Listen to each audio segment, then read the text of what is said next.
Hey friend, I want to help you make more music, and today I wanted to try and help solve a problem that I'm sure you've experienced before. So tell me if this sounds familiar. You got a great idea for a new song, you pop open Ableton, and you start looking for sounds. So you need like some drums, you need some bass, whatever. So you pick the drums maybe, and then you're looking for that bass sound, and then you just get really stuck in your library, and you're digging, and you're trying to find something that sounds good, and nothing's quite sounding right.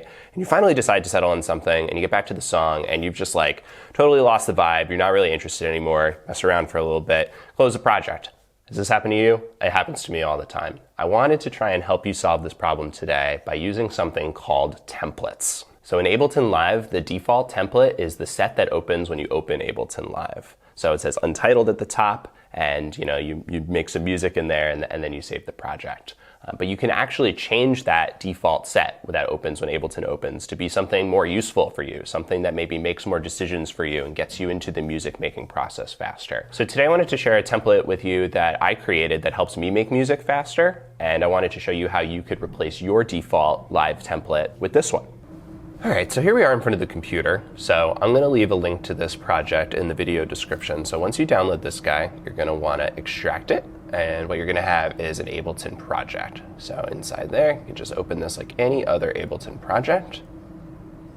And the live set will load up. And here you can see a template set, song sketch template. So the first thing we're gonna wanna do is we're gonna wanna go File, and we're gonna wanna save this live set as the default set. And it's gonna ask us to give it a name, and we'll call it Song Sketch. Boom. And now, if we go to File, New Set, we'll disregard the changes here. You can see it says Untitled at the top, but it's our new Song Sketch template. So cool. So now every time we open Ableton, this thing is gonna come up. So why would we want that? So what's in this template? We got a couple of tracks here, very simple. We have simple drums, little 909 chord kit. We have this little bass patch that I put in here. Simple. Got a little pad. A little motion in there. And then we have this lead.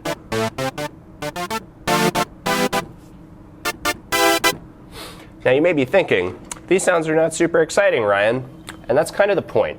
The point of this template is to get you out of spending time picking sounds and get you into the idea of just making music. You sat down in front of Ableton because you had some nugget of a musical idea, some kind of riff, some, an idea.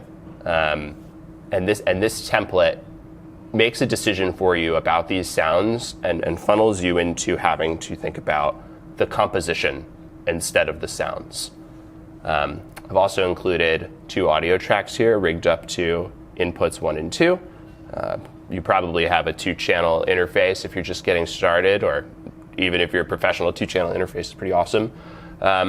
So maybe you want to record vocals on this track or guitar or something. So very functional set for getting your ideas down.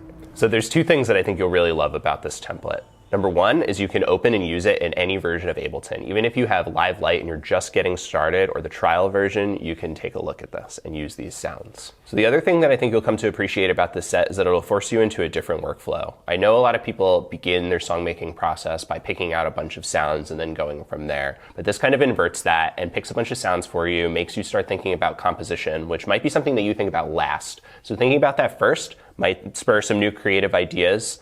You might find that workflow is actually something that you like better than your current workflow. And in my opinion, finding the workflow that works for you is probably the most important part of the creative process. Having something that you can reliably show up and replicate that generates music or any art, that's a good workflow. So I really encourage you to try this out, and please let me know how it goes in the comments. Otherwise, thank you so much for watching. If you liked this video, give it a thumbs up. If you didn't, leave a comment, let me know what I could do next time, what you'd like to see. Otherwise, go make some music. See ya.